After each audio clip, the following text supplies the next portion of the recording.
नमस्कार मुलांनो, कसे आहात सगळे।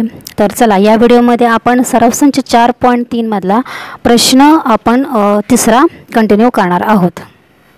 तर तिसरा प्रश्न त्यांनी काय दिला आहे, जर 3a अधिक 7b भागिले 3a वजा 7b बरोबर 4/3 हे त्याने दिला आहे, तर 3a वर्ग वजा 7b वर्ग भागिले 3a वर्ग अधिक 7b वर्ग या गुणोत्तराची किंमत काढा।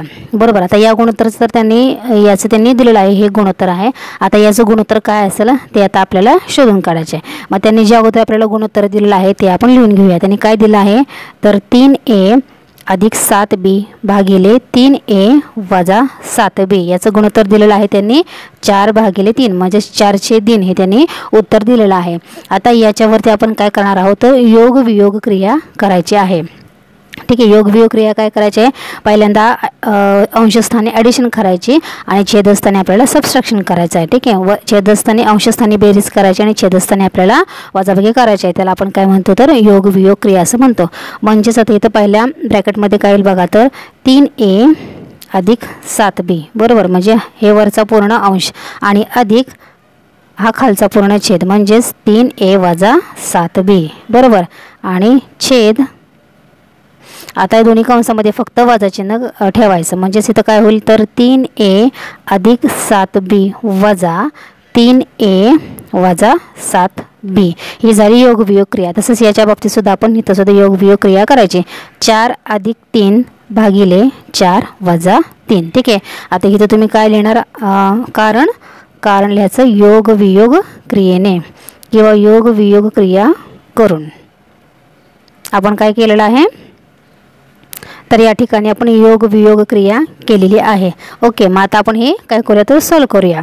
आता या ठिकाणी काय करायचं बघा, इथं 3a आहे, 3a अधिक आहे आणि 3a अधिक आहे बरोबर, त्यानंतर इथं अधिक 7b आहे आणि या ठिकाणी बघा वजा 7b आहे, मग त्याच्यामुळे अधिक 7b आणि वजा 7b काय होणार, कॅन्सल होणार। म्हणजे अंशस्थानी इथं काय राहील, तर 3a अधिक 3a, 3a अधिक 3a म्हणजेच किती होणार आहे, तर पुढे मी लिहिते तुम्हाला सांगते, 3a अधिक 3a अगोदर हे लिहूया। त्यानंतर आता छेदस्थानी काय काय आहे बघा, आता इथं अधिक 3a आणि इथं आता कंसामध्ये आहे त्याच्यामुळे चिन्ह बदलणार, म्हणजे इथं कसं होईल बघा, आता वजा आहे कंसातील चिन्ह बदलणार, म्हणजे इथं काय होईल, तर वजा 3a होणार वजा अधिक, म्हणजे इथं वजा 3 होणार आणि वजा वजा तर इथं काय होणार, तर ते अधिक 7b होणार बरोबर। म्हणजे अधिक 3a वजा 3a काय झालं, कॅन्सल झाला आणि अधिक 7b आणि इथं अधिक 7b म्हणजे छेदस्थानी राहिलं 7b अधिक 7b राहिलं। ही स्टेप कळाली तुम्हाला, ठीक आहे। आणि इथं 4 आणि 3 किती होतात रे, तर 4 आणि 3 7 होतात आणि 4तून 1 गेला राहिले किती, तर 1 राहिला। म्हणजेच आता इथं किती येणार, 3a अधिक 3a म्हणजेच इथे किती आला, तर 6a राहिला। a आहे aच राहील, गुणिले असतं तर a वर्ग झाला असेल, तर a अधिक a आहे मग तो aच राहिला या ठिकाणी। ओके, आणि आता इथं 7b अधिक 7b म्हणजे 7 दोन्ही 14 आणि b आहे तसंच बरोबर, आणि पुढचे जे 7/1 आहे ते आहे तसंच आपल्याला लिहायचे आहे। ओके, आता याच्यावरून आपल्याला काय काढायचं आहे, आता हे a आणि b ची आपण काय करूया, किंमत काढूया। म्हणजेच a भागिले b बरोबर 7/1 आहे ते आहे तसंच राहायचं गुणिले, आता 6 आणि इथं छेदस्थानी 14 आहे, मग ते अंशस्थानी जाणार आणि 6 आहे ते छेदस्थानी जाणार बरोबर, म्हणजे इथं कसं होईल, तर 14/6 होणार। ठीक आहे, ही स्टेप तुम्हाला कळाली। या ठिकाणी 6 अंशस्थानी हे पलीकडे गेले की छेदस्थानी होणार आणि 14 छेदस्थानी हे पलीकडे गेले की ते अंशस्थानी होणार, म्हणजे अशा पद्धतीने ते आलं। म्हणजेच आपल्याला a भागिले b ची किंमत किती मिळाली आहे, तर आता याचं तुम्ही काय करायचं आहे, ही करूया आपण, आता भाग घालूया। आता याचा 6 1 6 सॉरी 6 1 6 नाही, 3 1 3 3 2 6 आणि त्यानंतर 7 1 7 आणि 7 2 14 कळलं तुम्हाला, म्हणजे ती 7 2 14 आणि 3 2 6 बरोबर। इथं आपण असा भाग घालणार, म्हणजे इथे काय राहिलं, इथं बघा तर 7 गुणिले 7 राहिले आणि या ठिकाणी 1 गुणिले 3 राहिलं बरोबर। म्हणजे इथं कसं आलं बघा, तर a भागिले b किती आला, तर 7 7 49 आणि 3 1 3 म्हणजे आपल्याला a आणि b ची किंमत किती मिळाली बघा, 49 भागिले 3 मिळाली बरोबर। आता आपल्याला आपण इथे या ठिकाणी बघा इथं काय आहे बघा, तर a वर्ग b वर्ग आहे बरोबर। मग आपण आता काय करूया, a b चं रूपांतर आपण a वर्ग आणि b वर्ग मध्ये करूया, म्हणजे आता इथं काय करूया आपण a वर्ग भागिले b वर्ग बरोबर। आता याचं सुद्धा आपल्याला मग काय करावं लागेल, वर्ग करावा लागेल, 49चा वर्ग आणि 3चा वर्ग असं आपण करूया। म्हणजेच इथं तुम्ही कारण काय लिहिणार, तर दोन्ही बाजूंचे वर्ग करून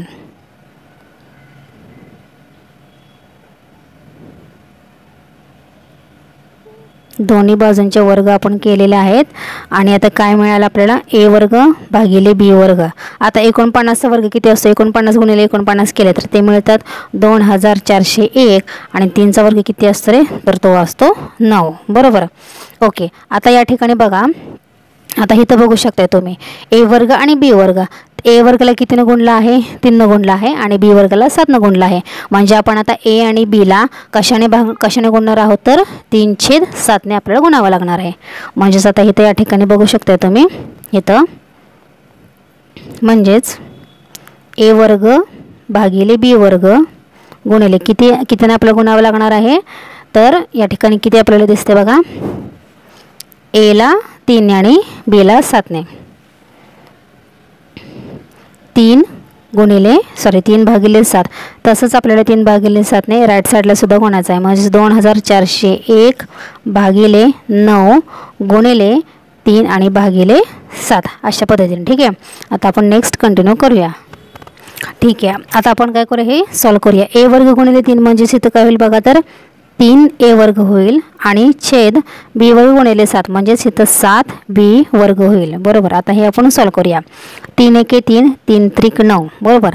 आता म्हणजे छेदस्थानी इथं 3 राहिले आणि इथं 7 एके 7 7 त्रिक 21 ओके 21 इथं राहिले 3 हे 3वरती घेतले 0 3 8 24 3 9 सॉरी 7 9 सॉरी इथे किती आला 1 मिनटं हां 7 चौक 28 बरोबर. इथे 30 आहेत म्हणजे 7 चौक 28 राहिले किती 2 आणि हा 1 घेतला आपण आणि 7 त्रिक 21 कळलं ना. हा भागाकार तुम्हाला मी पुन्हा एकदा सांगते 2 4 0 1 भागिले 7 ओके. मग 7 एके 7 7 त्रिक 21 ओके राहिले किती इथं तर 3 राहिले 3वरती हा आपण 0 घेतला 7 चौक 28 ओके. इथं 28 आहे 7 चौक 28 म्हणजे राहिले इथे 2 हा 1 आपण घेतला आणि 7 त्रिक 21 म्हणजे 343 आपल्याला भाग मिळाला ओके. आणि इथं किती म्हणजे ते 343 वरती अंशस्थानी आहे आणि छेदस्थानी फक्त 3 आहे म्हणजे इथं राहिले किती बघा तर 343 भागिले 3 राहिलेला आहे. ठीक आहे म्हणजे ही इथपर्यंत स्टेप आपले आलेली आहे. मग आता नंतर काय करूया आता याच्यामध्ये आपल्याला काय करायचं आहे आता ह्याच्यामध्ये आपल्याला योग वियोग क्रिया करायची आहे. मग पुन्हा आपण आता ह्याच्यामध्ये योग वियोग क्रिया करूया. म्हणजेच 3a वर्ग अधिक 7b वर्ग भागिले 3a वर्ग वजा 7b वर्ग बरोबर. तसंच या साईडला सुद्धा आपल्याला काय करायचं आहे योग वियोग क्रिया करायची आहे. म्हणजेच 343 अधिक 3 भागिले 343 वजा 3 कारण काय लिहिणार कारण योग वियोग क्रिया करून या ठिकाणी आपल्याला काय करायचं आहे तर योग वियोग क्रिया करायची आहे. मग त्यानंतर आता हे आपण सॉल्व करूया. म्हणजेच आपल्या इथं काय येईल तर 3a वर्ग अधिक 7b वर्ग भागिले 3a वर्ग वजा 7b वर्ग बरोबर. आता 343 अधिक 3 किती होतात तर 346 होतात आणि 343 मधून 3 गेले राहिले किती तर 340 राहतात बरोबर. ओके म्हणजेच आपलं इथं कसं उत्तर येईल या ठिकाणी तर 3a वर्ग अधिक 7b वर्ग भागिले 3a वर्ग वजा 7b वर्ग बरोबर. ओके मग आता आपण इथं काय करूया आता ह्याचं सिम्प्लिफिकेशन करूया. आता आपण 346ला जर आपण 2ने भागलं तर आपल्याला काय मिळेल बघा तर बे एके बे राहिला 1 बे 7 14 आणि बे त्रिक 6 173 मिळते आणि 340ला पुन्हा जर आपण 2ने भागलं तर आपल्याला काय मिळेल तर बे एके बे राहिला 1 बे 7 14 आणि 0चे 0 म्हणजे आपल्याला इथं अंशस्थानी 173 मिळते आणि छेदस्थानी 170 मिळते बरोबर. आणि आता याचं आपण काही सिम्प्लिफिकेशन नाही करू शकतो हेच आपलं फायनल आहे 173 भागिले 170 आलं बरोबर. इथपर्यंत कळालं ना तुम्हाला. ओके मग आता आपण काय करूया आता याचा आपल्याला व्यस्त क्रिया करायचा आहे. आपल्याला व्यस्त क्रिया काय करायचं आहे तर या ठिकाणी बघा ह्याच्यामध्ये त्यांनी आपला प्रश्न का विचारला आहे बघा इथं तर 3a वर्ग वजा 7b वर्ग बरोबर. आता हे जी टर्म आहे ती छेदस्थ नाही मग आपल्याला इथं काय करावं लागेल आता तर व्यस्त क्रिया आपल्याला करावी लागेल. म्हणजेच आता आपण आता व्यस्त क्रिया कशी येईल बघा तर 3a वर्ग वजा 7b वर्ग भागिले 3a वर्ग अधिक 7b वर्ग बरोबर. आता हिचं सुद्धा आपल्याला व्यस्त करायचे म्हणजे 170 वरती जातील आणि 173 खालती येतील बरोबर. आणि इथं तुम्ही काय लिहिणार, कारण व्यस्त क्रिया करून. या ठिकाणी आपण काय केलेले आहे, व्यस्त क्रिया केलेली आहे. आणि फायनल म्हणजे आपण या गुणोत्तराची किंमत कशी येणार, तर 3a वर्ग वजा 7b वर्ग भागिले 3a वर्ग अधिक 7b वर्ग याचं गुणोत्तर किती आलेलं आहे, तर 173 आलेलं आहे. ठीक आहे. आणि हे आपल्याला काय विचारलेलं होतं, याचं गुणोत्तर काय हे आपल्याला विचारलं होतं. ओके. अशा पद्धतीने आपल्याला हा पहिला प्रश्न म्हणजे तिसरा प्रश्न सोडवायचा होता.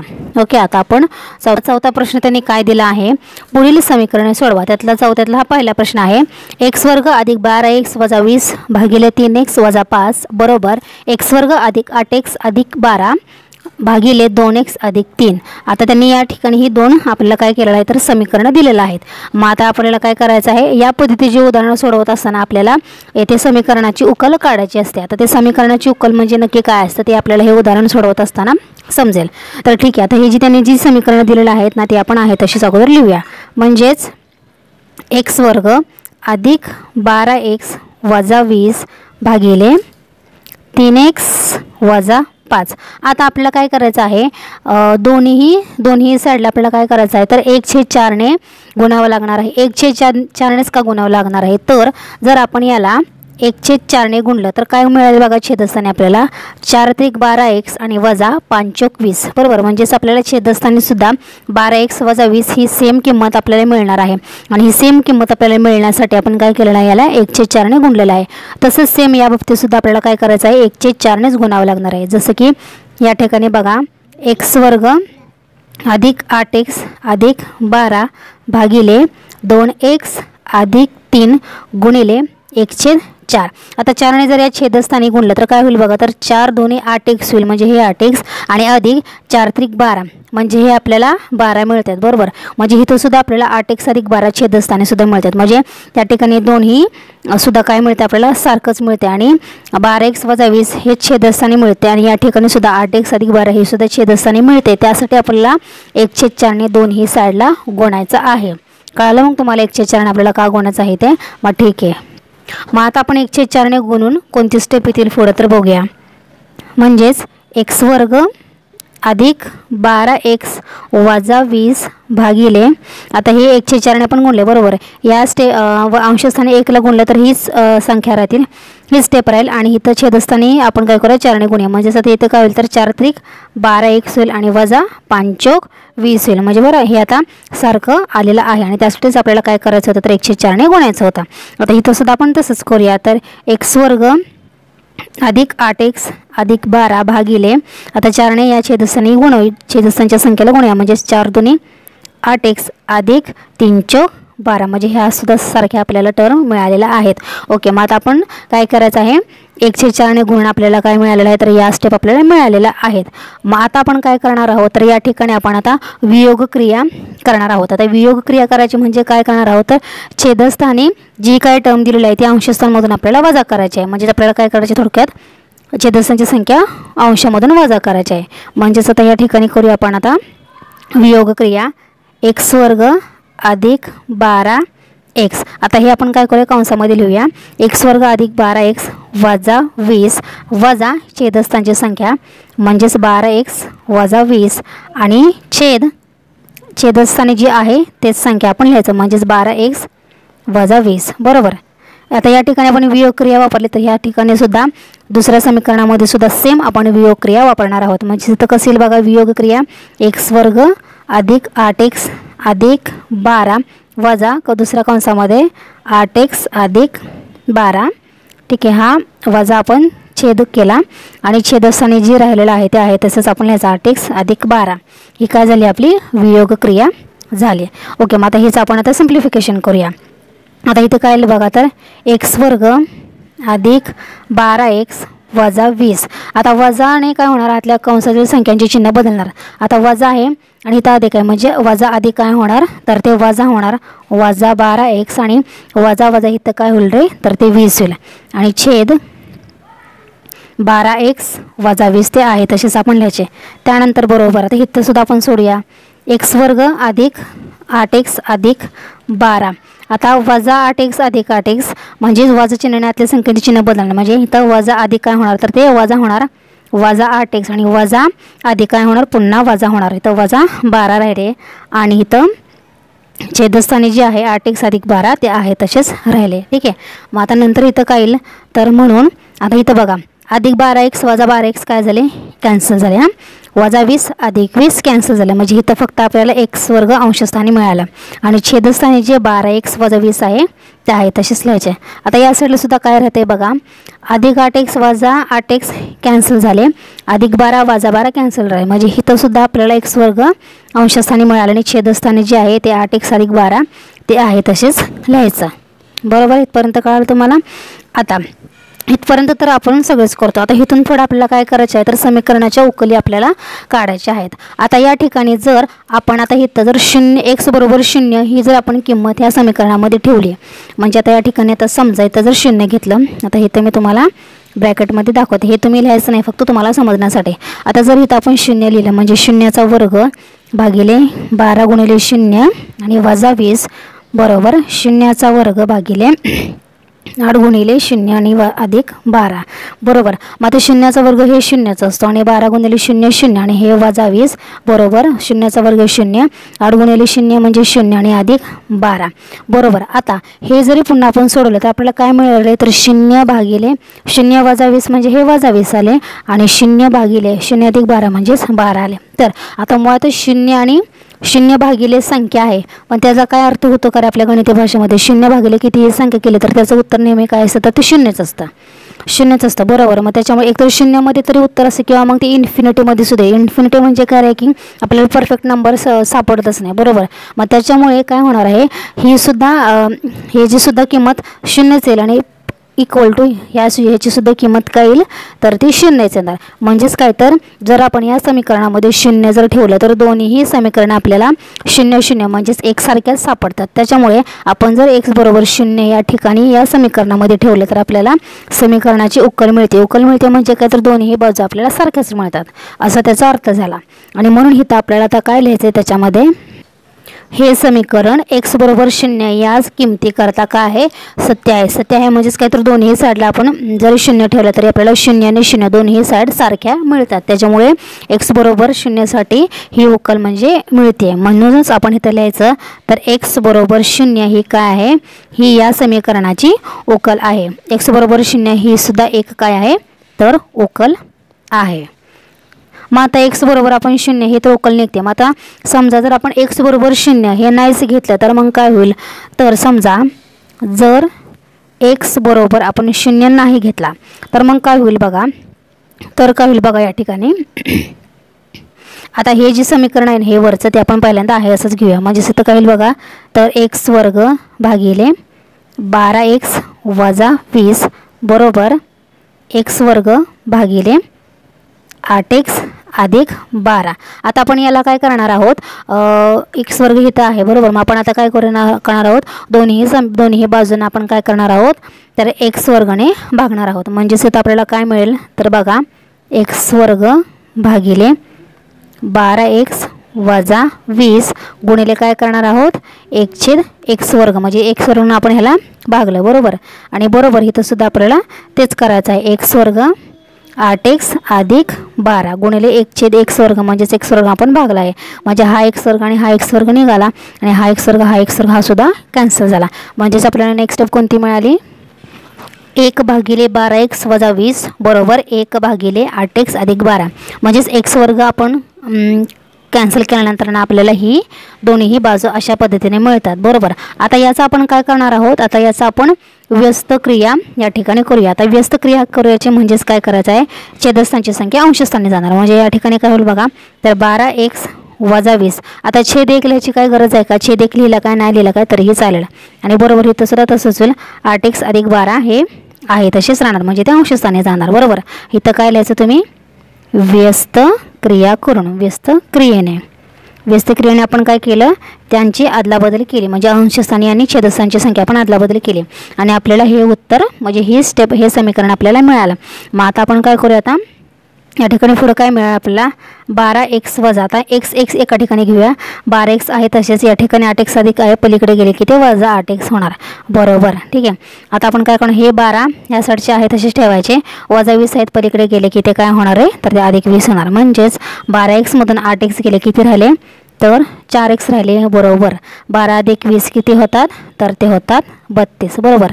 म्हणजेच x बरोबर किती, तर 32 भागिले एक्सला 4 गुणिले आहेत पलीकडे गेले की ते भागिले होणार, बरोबर. म्हणजेच आपल्याला एक्सची किंमत काय मिळाली बघा, तर 4ला जर भागलं तर किती मिळालं, तर 4 एके 4, 4 8 32, बरोबर. म्हणजेच एक्सची किंमत आपल्याला किती मिळालेली आहे, तर 8 मिळालेली आहे. म्हणजेच या समीकरणाच्या 0 आणि 8 या 2 उकली आहेत असं आपण म्हणू शकतो. म्हणजेच x बरोबर 0 आणि x बरोबर 8 या दिलेल्या समीकरणाच्या काय आहेत, तर त्या उकली आहेत. ओके, अशा पद्धतीने आपल्याला हा पहिला प्रश्न या ठिकाणी सोडवायचा होता. ओके, तर ठीक आहे, या व्हिडिओमध्ये आपण प्रश्न 3 आणि प्रश्न 4 पहिला प्रश्न या व्हिडिओमध्ये आपण सोडवलेला आहे. कमेंट करून मला सांगा की तुम्हाला हा प्रश्न समजला आहे की नाही. ठीक आहे, आता नेक्स्ट व्हिडिओमध्ये आपण 4थ्या प्रश्नातला दुसरा प्रश्न कंटिन्यू करणार आहोत. व्हिडिओ तुम्हाला आवडल्यास आपल्या व्हिडिओला लाईक करायला विसरू नका आणि आपल्या आदिराज क्लासेस या चॅनलला सबस्क्राईब करायला प्लीज विसरू नका. Till then take care, bye.